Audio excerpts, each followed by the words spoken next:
So Emily tooted even louder again. "You must go and get your snowplough fitted," she cried.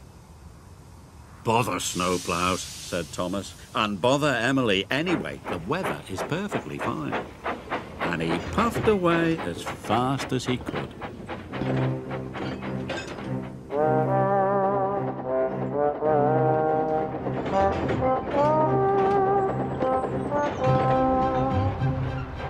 Thomas delivered the trucks to the quarry,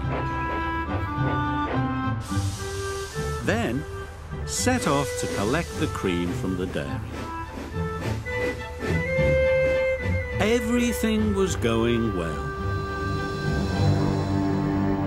But soon the clear blue sky was eaten away by dark clouds.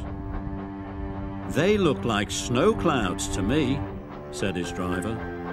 And he was right. Soon big flakes of white snow began to fall. Then the snow gathered into drifts and covered the tracks. "Cinders and ashes!" cried Thomas as his wheels began to slip. Snow fell all over the island. Emily cut safely through the drifts with her snowplough. Thomas will be in trouble now. Emily was right. Thomas was working harder and harder, but he had to go more and more slowly.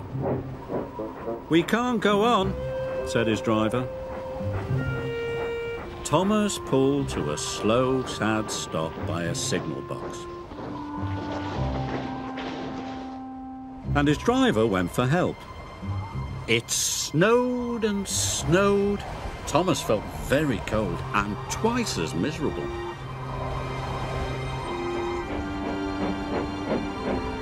Then he heard the sound of an engine. Thomas was delighted until he saw who his rescuer was. It was Emily. "I told you to go and get your snowplough," she said. "Now look what has happened."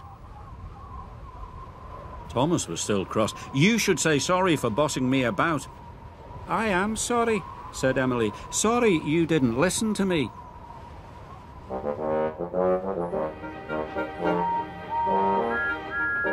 Emily and Thomas chuffed into Tidmouth sheds.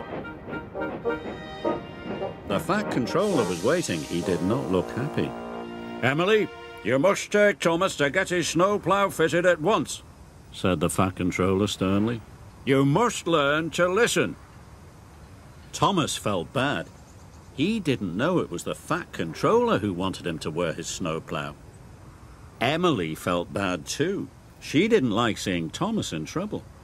"I'm sorry, sir," said Emily. "I forgot to tell Thomas it was your idea." "You mean I have two engines that don't listen?" boomed the Fat Controller.